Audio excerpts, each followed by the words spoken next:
আগের সিমটা দেখে বুঝতেই পারলে কালকে ব্যাপারটা পুরো গোলযোগের ছিল, পুরো কিনে খেতে হয়েছে। তো যাই হোক, আজকেও সেই সেমই হতো, কেননা এখনো পর্যন্ত গ্যাস আমাকে দিয়ে যায়নি, যেটা পরের দিনই চলে আসে। কেন, কিসের ক্রাইসিস আমি ঠিক জানি না, কিন্তু ভগবানের মতন দেবদূত হয়ে কেউ না কেউ সহায়তা করে। এবার কারোর কাছে গ্যাস চাইতে গেলেই না মানে একটা নিজের কাছে এরকম লাগে। তো জানি না এটা কেন কিসের জন্য হয়, মানে হয়তো ঠিক বেঠিক আমি এটা নিয়ে করছি না। তো যাই হোক, হয়তো অরিজিনালি থাকেই না, আমার কাছে এরকম হয়েছিল যে আমার কাছে সেদিকে গ্যাস ছিল না, তো তার জন্য তাকে দিতে পারিনি। যাই হোক, এই ধারণাটা হয়তো ভুল যে তার কাছে থেকেও মানে সে দিতে চায় না, এরকম আমি দেখেছি বলেই হয়তো আমার মনের মধ্যে আবারও এটা হচ্ছে। তো যাই হোক, ভগবান সহায় ছিল, দেবদূতের মতন আমি একটা গ্যাস অ্যারেঞ্জ করতে পেরেছি। তাকে আমার তরফ থেকেই হ্যাপি নিউ ইয়ারের সবচেয়ে বড় শুভেচ্ছা বার্তা এটাই, না হলে আজকে আমাকে আবারও কিনে খেতে হতো।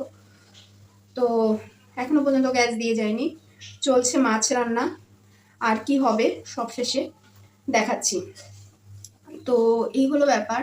সবচেয়ে বড় কথা আমি যেটা বলবো, যে মিনিমাম সাহায্য করার জন্য সব সময় প্রস্তুত থেকো। খুব বেশি বড় সাহায্য করতে হবে না মানুষকে, মিনিমাম সাহায্য করার জন্য।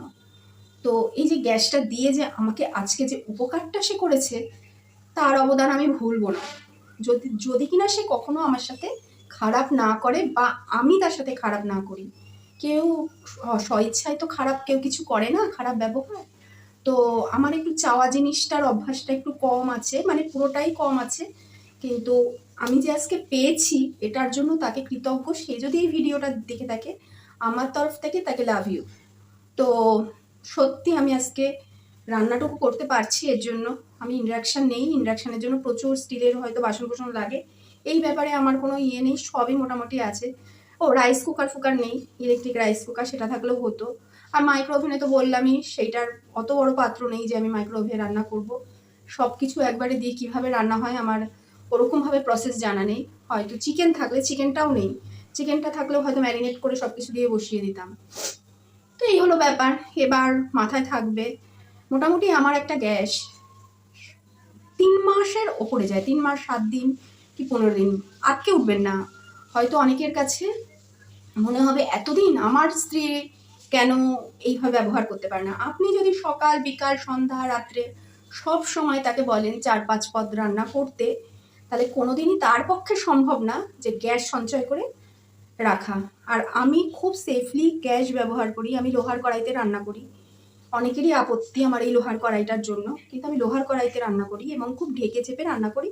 আর আমি খুব কম রান্না করি, মানে কম রান্না করি কি মানে 7-7 পদ আমি ওরকমভাবে রান্না করি না। যেটুকু দিতে হবে, যেটুকু ভালো কিছু দিতে হবে সেইটুকু। সবসময় সকালে রুটি হচ্ছে, দুপুরে 5 পদ 4 পদ 6 পদ হচ্ছে, এরকম করি না। এই নিয়ে কারোর বাড়িতে কোনো বিতর্ক সৃষ্টি করবেন না, তার কারণ কোনো স্ত্রী চায় না গ্যাস অপচয় করতে। আবার অনেকে আছে, আমি এটাও দেখেছি আমার ফ্যামিলিতে, যে গ্যাসকে অপচয় করতে হয় কী করে তাদের কাছ থেকে শিখতে হয়। তারা খুলে মেলে রান্না করতে থাকে, কোনো কিছু ঢাকা চাপা দিয়ে বা কম সিমে যে রান্না করার দরকার সেটা তারা পারে না। আবার যারা বাড়িতে রাঁধুনি রান্না করতে আসে তাদেরও তারা থাকে, তারাও একরকমভাবে গ্যাস ইউজ করে। এরকম ব্যাপার যে আমার 3 মাস 10 দিন বা 7 দিন যায় দেখে যে আপনারাও সেটা পারবেন করতে, সেটা নয়। গ্যাসটা সম্পূর্ণ নিজের ওপরে নির্ভর করে, উভয়ের ক্ষেত্রে, হাজব্যান্ড ওয়াইফ উভয়ের ক্ষেত্রে। আজকে এটা ভাজো, কালকে ওটা ভাজো, পরশু সেটা ভাজো, বা এইটা রান্না করো ওইটা রান্না করো। রান্নাটা সময় সাপেক্ষ ব্যাপার, তাকে যদি ঠিক মতো মজিয়ে রান্না না করা হয় তাহলে সেই রান্না কখনো ভালো হতে পারে না, আমার ধারণা। তো 2টো পদ খাও, 3টে পদ খাও, কিন্তু সেটা খাওয়ার মতন করে খাও। আর এইভাবে চলো, ঠিক আছে। এই নিয়ে অন্তত বাড়ির ওয়াইফদের সাথে অশান্তিতে যাবেন না। আমার 3 মাস 7 দিন কিভাবে 10 দিন কিভাবে যায়, আর একটু বেশি গেলে হয়তো আমার একটু ভালো লাগতো, কিন্তু এই যে কাড়া ফাড়া তৈরি হয়েছে, এটা ফোটাতে অনেকটা সময় লাগে। তো এটাই হলো ব্যাপার।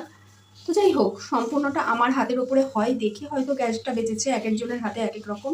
ঠিক আছে, আমি পরে দেখাচ্ছি। অনেক বড় জ্ঞান দিয়ে ফেললাম, অনেক বেশি বেশি জ্ঞান দিয়ে ফেললাম। আমি রান্নাটা কমপ্লিট করি আগে। অলমোস্ট রান্নাবাটি খেলা শেষ হলো, মাছ তো হলো, দেখাচ্ছি। কিন্তু গতদিন যে তেলটা রান্না করেছিলাম, মানে তেলের বড়াটা করেছিলাম, কিছুটা তেল গুপ্তচরের মতন মাছের মধ্যে রয়ে গেছে। অন্যান্য মাছের মধ্যে। মাছটা তো বেশ বড় ছিল, গুপ্তচরটা বেশ সলিড ছিল। সুন্দর একটা বেগুন দিয়ে নাড়াচাড়া করলাম, পেঁয়াজ রসুন সব দিয়ে। আর বাদ বাকি কী করলাম চলো দেখাই। এখানে করেছি কাতলা মাছের ঝাল, দুটো বাটিতে রাখা আছে, যাই হোক সেটা আমি জানি কেন। আচ্ছা, এটা করেছি লাল শাক, আর এটা তো দেখেইছো। আর অ্যাজ ইট ইজ ভাত যেরকম থাকে ভাত। লাল শাকের পরিমাণ এত বেশি হয়েছে যে আমি কার পাতে দেব সেটাই মুশকিলের ব্যাপার। তো মানে সেটা একজনের পাতেও ঠিক করে দেওয়ার মতন না। তার মধ্যে ছাই পাতা কিছু আগাছা ঢুকিয়ে সেটাকে আটি করে বাঁধা, মানে সত্যি বিরক্তিকর। 10 টাকার আটি, একটু দে বাবা, 1.5 জন অন্তত খেতে পারুক, সেটা না, আটিটাকে এমন বাধা বেঁধেছে, জানি না কি করে। যাই হোক, এই হলো লাঞ্চ। তো টাটা আজকের মতন, বাই।